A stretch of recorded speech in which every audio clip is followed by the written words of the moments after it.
Thank you for joining me as I conclude my examination of the book On Guard by William Lane Craig from my atheist perspective. In this video, I will cover the 10th and final chapter of the book, which is titled, Is Jesus the Only Way to God? Craig opens the chapter with this, quote, I often speak at major Canadian universities on the existence of God. Okay, well, stop bragging, Bill. Always swaggering around, telling everyone within earshot about how they're always having you speak at major Canadian universities. You're a big shot. We get it. I mean, I'm obviously making fun of William Lane Craig there, but it's kind of like I'm also making fun of Canada too, isn't it? And why would I do that? What did Canada ever do to me? It's just misdirected hostility. Also, I'm always being invited to speak at major Canadian universities, like the academic equivalent of I have a Canadian girlfriend. I don't know, maybe. So Craig describes how students at these talks that he gives are often receptive to his arguments for the existence of God, right up to the point where he specifically argues for the existence of the Christian God. Craig complains that this is a common attitude, believing in the general concept of God, but finding it politically incorrect to claim that the Christian God exists and Jesus Christ was his son. But why is it so controversial to claim that the Christian God is the true God and Jesus Christ is his son? As Craig writes, this is exactly what the New Testament teaches. Yeah, and the Vedas teach something entirely different. And I've never heard of an argument that aims to prove the truth of the New Testament that didn't rely on standards that would also allow for the truth of the Vedas or the Quran or any number of other contradictory religious texts. Craig pretends that the New Testament is a uniquely compelling religious text from a historical perspective, and that's just not true. Many of the reasons we have to not believe the claims of other religious texts also compel us to disbelieve the New Testament, and many reasons we might have to believe the New Testament would also compel us to believe the claims of the texts of other religions as well. The New Testament makes it clear, Craig writes, that there is no salvation except through Christ, but this traditional doctrine was gradually abandoned. It has fallen out of fashion over the last several centuries, and Craig attributes this to European exploration and expansion. As more civilizations were discovered, each with their own cultures and religious beliefs, the Christian insistence that their faith was the one true faith and the only way to God and salvation began to seem absurd. Despite its dominance across Europe, Christianity was still essentially a regional religion with no presence outside of Europe and the Middle East until European explorers began to visit other regions. And how could any particular religion make a claim to be the one true religion? How cruel was the God of Christianity that he would introduce the one valid path to salvation to only one region of the world at one particular point in history, and allow untold millions to die and suffer in damnation, many of whom never even heard that saving message. Quote, the phenomenon of religious diversity is taken to imply the truth of pluralism, and the main debate then becomes the question of which form of pluralism is the most plausible. But why think that Christian particularism is untenable in the face of religious diversity? What exactly seems to be the problem? Of course, it's possible to conclude that neither pluralism nor particularism are valid. If there's no reason to believe any gods exist, or no way to tell which religion or religions, if any, are true, then neither pluralism nor particularism is a very reasonable point of view, as I see it. But Craig is going to proceed on the assumption that most people assume pluralism is true, that is, that there are many ways to God, so he can focus his arguments against pluralism. And if he can convince his readers that pluralism isn't a valid viewpoint, it'll automatically mean that Christianity is true, because Craig treats his position as the default position. He's done that throughout the book, and he'll just hope the readers don't remember that proving someone else wrong isn't necessarily the same thing as proving yourself right. Craig rejects the objection to particularism that people who claim their religion is the one true religion are being arrogant to presume their religion is true and all others are false. This, Craig says, is an ad hominem argument. Even if it were true that all religious particularists were jerks, it wouldn't mean their beliefs are false. Also, why is it necessarily arrogant to be a particularist? If you've studied and prayed and become sincerely convinced that your religion is the one true faith, why does that automatically make you a jerk?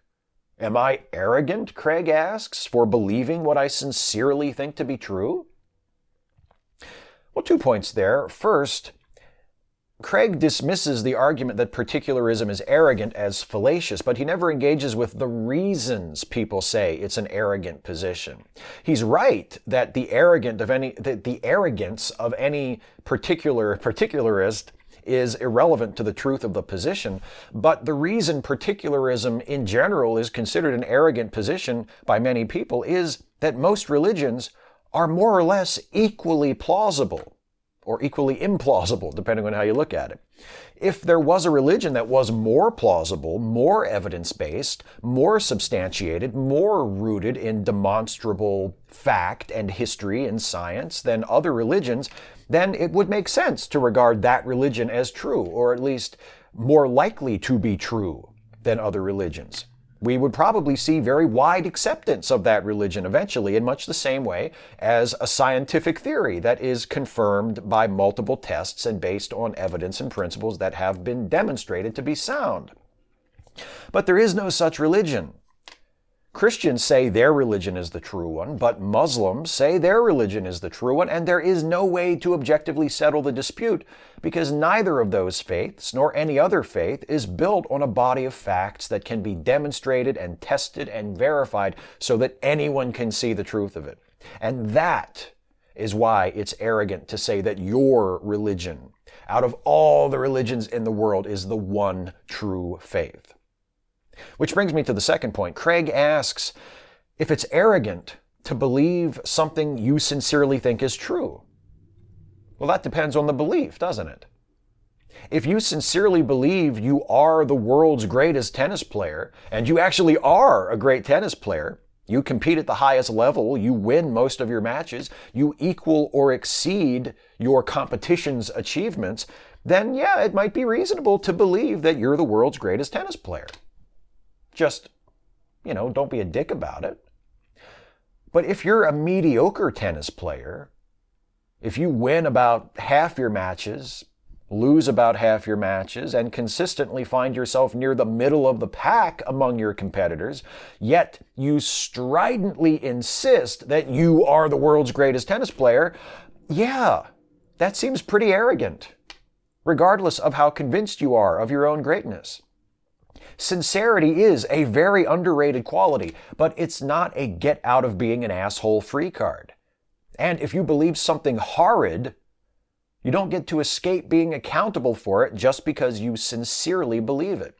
If after years of study and experience, you have come to sincerely believe that white people are innately superior to people of other races, you're still a racist. And you still deserve to experience the social consequences of being a racist. If you believe your religion is the one true religion and all other religions are wrong, but you have absolutely nothing to back that up that will be convincing to someone who doesn't agree with you already, sorry, that's an arrogant belief, no matter how honest your belief might be. Sincerity is not absolution. Next, Craig addresses the objection that religious beliefs are culturally relative. He says, quote, "For example, if you had been born in Pakistan, you would likely have been a Muslim. Therefore, your belief in Christianity is false or unjustified." For what seems like the 200th time in this book, Craig is setting himself up to refute an argument I've never actually heard someone make. It's true that many people have pointed out that where you were born typically plays a significant role in determining your beliefs, your outlook on life, many things about you and your personality and the way you think. But that observation, which I don't see Craig disputing here, is not meant to say that those beliefs are necessarily false. The argument isn't you're a Christian because you were born in a Christian culture, therefore Christianity is false. Rather, it's an attempt to show that people believe things for all sorts of reasons other than those beliefs are true. If you are a convinced, committed Christian, chances are, if you had been born in a part of the world where Islam was the dominant faith instead of Christianity, you would right now be a convinced, committed Muslim. In fact, you might be just as convinced of the truth of your Muslim faith as you are about your Christian faith. And Craig inadvertently makes this point for me when he attempts another half-assed roadrunner tactic and says if a pluralist had been born in Pakistan, they would probably have been a particularist. Yes, that's true. And in fact, many people who are now religious pluralists may have been particularists of some kind or another in the past before they realized how silly it is to assume that one religion, and coincidentally, the religion they just so happen to be born into, is correct to the exclusion of all others. Many people who are neither pluralists nor particularists, but who are not religious in any sense, people who are atheists, agnostics, etc., were also particularists at one time. They grew up believing Christianity or Judaism or Islam or whatever their family's faith happened to be was the one true religion. It's often the case that people who now reject religious particularism, who are raised in a religiously conservative family or community, didn't start to change their mind until they grew up and left home and were able to experience life with fresh eyes, away from the direct influence of their family, their peers, and their church. If they had never gotten that opportunity, never been able to live for a time outside their original community, perhaps they never would have changed their mind and they would still be a particularist today, still believe that Christianity or Islam or Judaism or whatever faith they'd been born into was the one true religion. See, this argument that geography determines belief, that you are likely to believe the faith into which you were born or the dominant faith of the culture in which you were born, that's not an attempt to prove logically that Christianity or any other religion is necessarily false. That's not the kind of argument it is. That's not the aim of it. It's certainly not the aim of most people that I have seen point this out. What it is a plea for humility. Unsurprisingly, this plea for humility seems to have missed Craig entirely. I wonder why that might be. Well, despite dismissing those fallacious arguments against particularism, Craig writes that he believes pluralism does pose a serious challenge to Christian belief. That challenge is due to the Christian teaching about hell. If Christianity is the one true faith and Christ is the only way to salvation, how is it acceptable that non-believers, including people who sincerely believe in other faiths and those who have never even heard about Christianity, are sentenced to eternal damnation? What is the answer to this challenge? Well, for Craig, it's a simple answer. It's not God's fault. It's ours.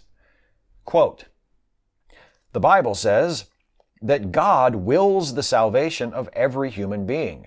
The Lord is not willing that any should perish, but that all should come to repentance." 2 Peter 3:9. Or again, He desires all men to be saved and to come to the knowledge of the truth. 1 Timothy 2:4. Thus, in a sense, God doesn't send anybody to hell. His desire is that everyone be saved, and He seeks to draw all persons to Himself. If we make a free and well-informed decision to reject Christ's sacrifice for our sin, then God has no choice but to give us what we deserve. God will not send us to hell, but we shall send ourselves. What to say about this? Imagine there's a building on fire, and it's an office building with many floors, and there are many people trapped inside. Outside the building stands the chief of the fire department, and he doesn't have any fire trucks at the scene. He isn't actually doing anything to help fight the fire or to help anyone get out of the building. He's just standing there watching the building burn. Eventually, a few people stagger out from the bottom of the fire escape to safety. They've escaped the burning building, and the fire chief embraces them and he says, "Well done, I'm so glad you made it out." A bystander who wasn't in the building walks up to the fire chief, seeing what's going on, and demands to know why the chief isn't doing more to help people escape the burning building. And the fire chief says, "Well, I really want them all to escape. I don't wish for any of them to burn. It makes me so happy to see some of them escape the flames." And the bystander says, "Well, you're the fire chief, though. Surely you know the best escape routes people should be using to get out of the building. Why don't you get on a loudspeaker and address the entire building and just tell them all where they need to go? Just broadcast the instructions that they need to get out to safety." And the fire chief replies, "Oh, well, I told this one guy where the exit to the fire stairs was. And so I did tell them how to get out.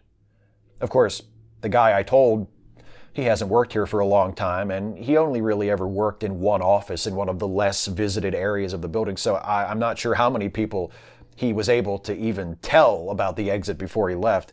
But I sure hope that some more people escape. I really do." The bystander is just astonished, and he says, "Did you say the exit?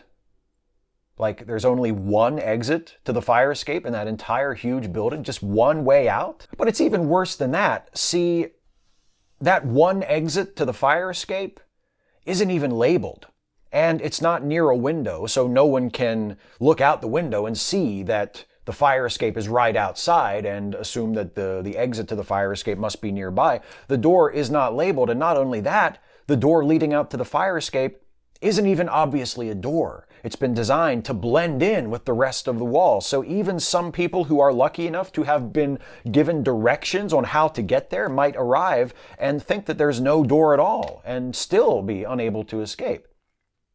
But it's even worse than that, because watching this and learning this about the hidden fire escape door, the bystander exclaims, "Well, what kind of irresponsible monster would do that, would design a building this size with hundreds of people inside of it at any given time with only one door to the fire escape and then hide that door and make it almost impossible to discover?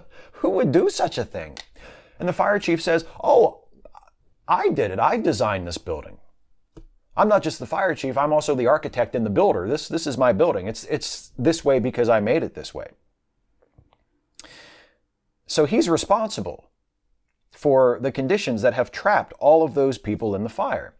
And of course, when the bystander hears this, they say to the fire chief, "Well, since you're the designer of the building and the maker of the building, since it's your fault it's so difficult to escape from this building, and since you're the one who decided to only tell one person where the hidden fire escape exit even was, and seeing as how you're the fire chief and all, the least you could do is to put out this fire, don't you think?"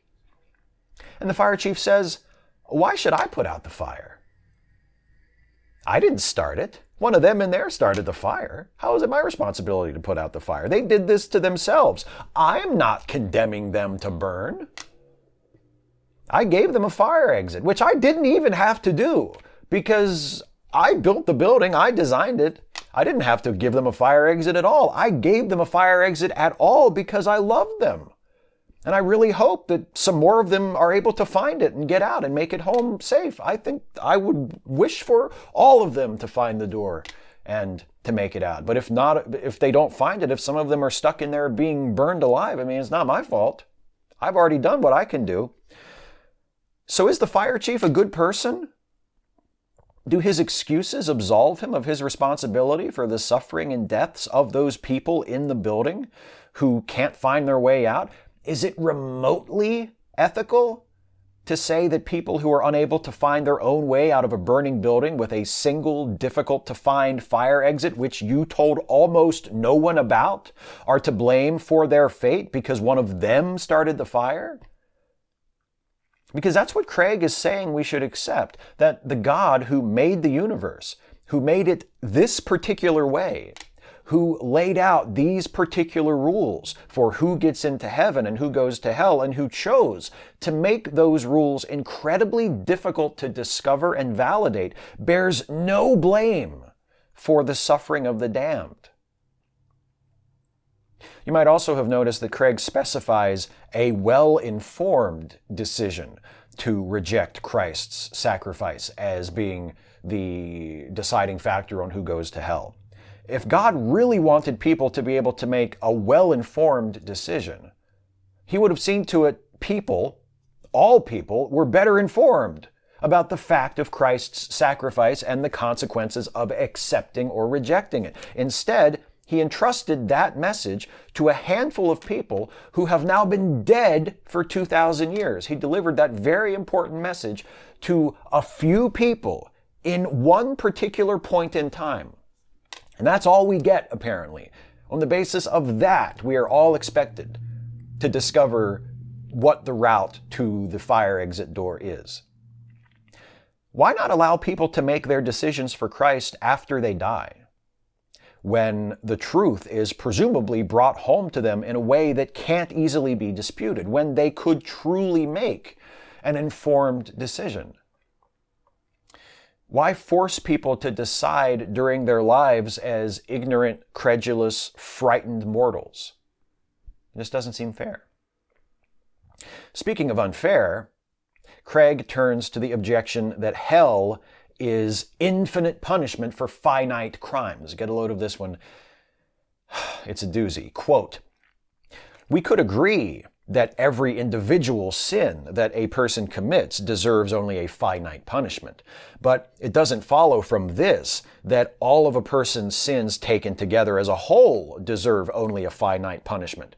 If a person commits if a person commits an infinite number of sins, then the sum total of all such sins deserves infinite punishment." Now, of course, nobody commits an infinite number of sins in this earthly life.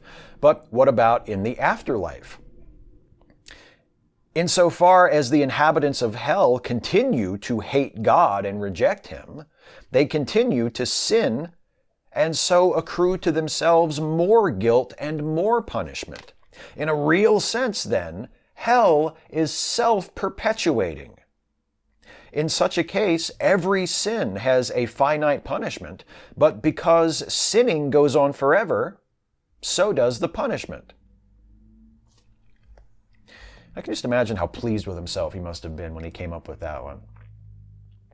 This is an endorsement of unfathomable cruelty on Craig's part, and maybe the most egregious example of how low he is willing to stoop in order to attempt to justify the indefensible character of his God. Sure, Craig says, our sins in this life aren't infinite and might not warrant infinite punishment.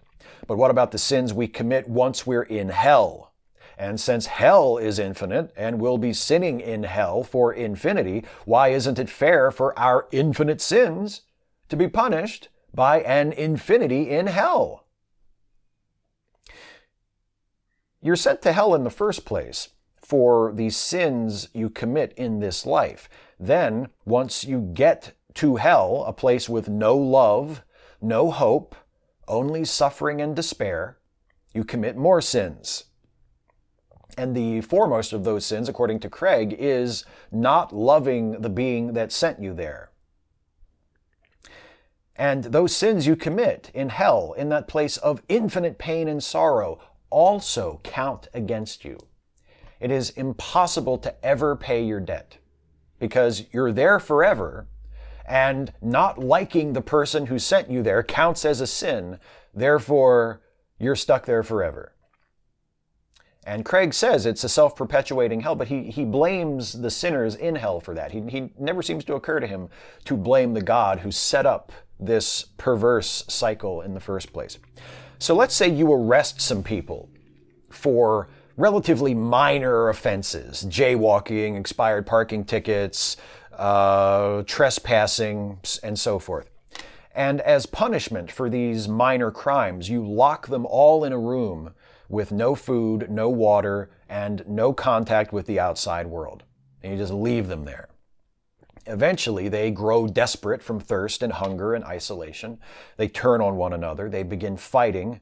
Ultimately, one prisoner kills another. They've turned to violence in their captivity. Well, an outside observer sees this and says to you, "Isn't this punishment extremely harsh, given the nature of their offenses?" And you respond, "But look at them now. I can't release them. They're violent killers. You expect me to release these violent killers back out onto the streets?" As with the example of the burning building, I have to ask myself who the real asshole here is. You imprison people for minor crimes, deny them basic needs, then hold it against them when the conditions you imposed on them cause them to snap and become violent and use the crimes they commit as a result of your cruel punishment to justify keeping them imprisoned indefinitely. And you, of course, accept no responsibility for their suffering. That is what Craig is boldly, confidently, shamelessly defending here. But hey, what if the sins we commit in this life do warrant infinite punishment after all? Craig argues that our greatest sin, our rejection of Christ, and therefore our rejection of God himself, is a sin of infinite gravity and plausibly deserves infinite punishment. Because of all the terrible things a person might do, the worst sin we can commit in God's eyes is rejecting him. God is definitely a man. Craig rejects the notion that God is punishing people who lack enough information to come to an informed decision. Craig counters that with his claim that the Bible teaches that God has given us not only the special revelation of his word, but also the general revelation of nature. Craig also cites examples from the Old Testament, such as Job, people who were saved without knowledge of Christ. And this doesn't mean salvation apart from Christ is possible, but it does seem to suggest that salvation without conscious knowledge of Christ is a thing that can happen. Unfortunately, Craig writes, people aren't generally convinced of their need for forgiveness through general revelation alone, which means few, if any, will actually be saved in that way. But it's possible. And that's all that really matters. In principle, in theory, if not always in fact or in practice, God has made salvation universally acceptable to everyone, whether they have heard the good news about Jesus Christ or not. Therefore, God's off the hook. That is the argument that is essentially being made. Again, God sets these standards.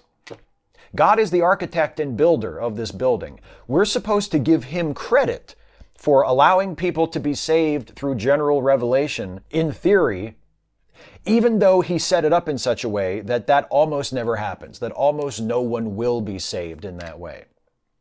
Also, remember Craig saying that people are sent to hell for making a free and informed decision to reject Christ's offer of salvation? Apparently, by informed decision, he meant anyone who has experienced general revelation, that is, nature, the universe, the human conscience, etc., and concluded that they aren't a filthy, sinful creature in need of divine forgiveness.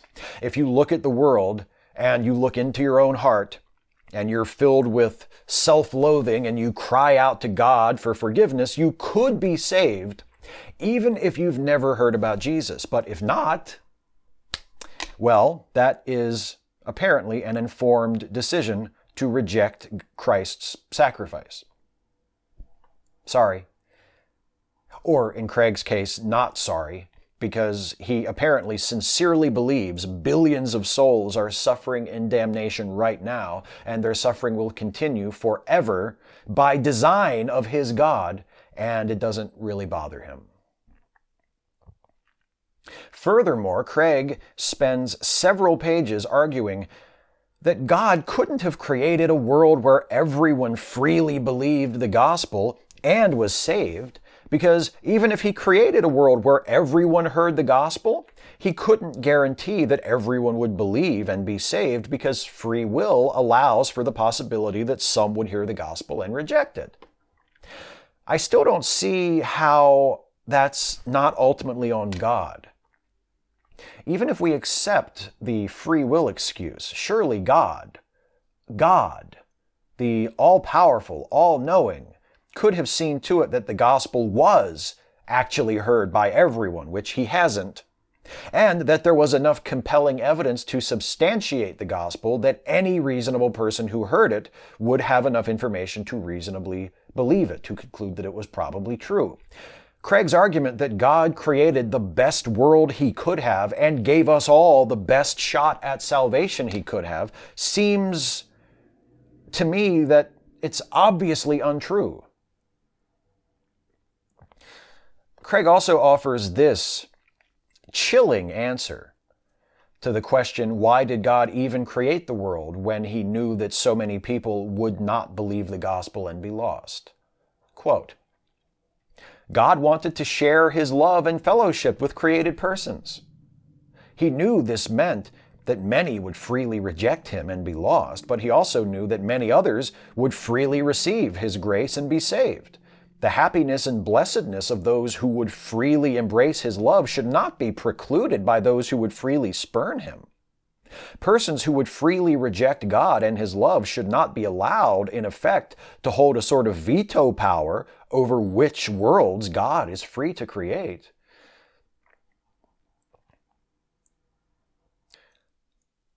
Why did God create a world which he knew most of the people who inhabited it would suffer eternal torment?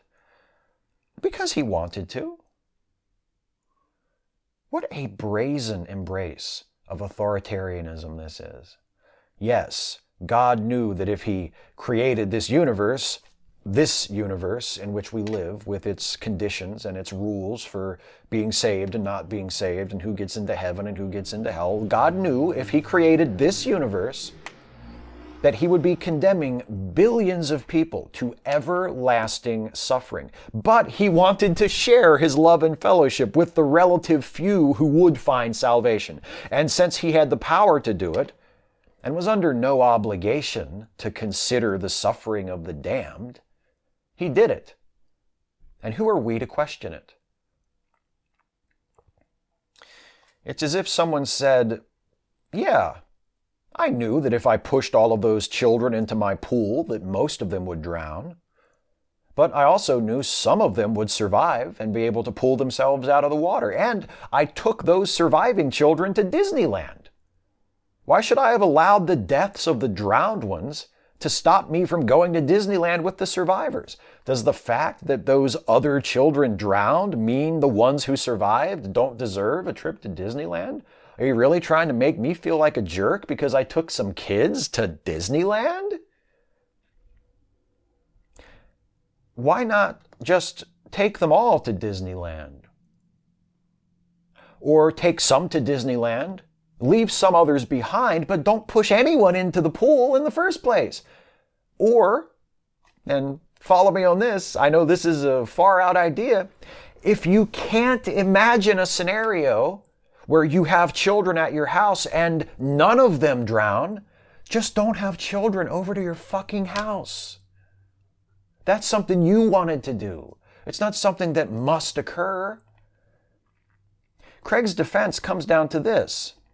God knowingly created people who were doomed to suffer for eternity because he wanted to. He had the power to. And we have no right to tell him that he shouldn't have.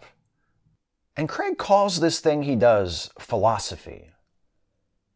He crows about his occupation as a professional philosopher. Well, to hell with any philosophy that says it's moral for the powerful to choose to have their own pleasure at the cost of the suffering of the powerless. And to hell with any so-called philosopher who peddles that ideology especially when they peddle it to the powerless, which always seems to be the case in religion and elsewhere. Well, that's it for chapter 10. That's it for the entire damn book. That's it for our consideration of On Guard by William Lane Craig. I really hope you got something out of it. I hope you enjoyed it, if that's the proper term to use. As I mentioned in the first video of this series, this is the final year for the An Atheist Reads series.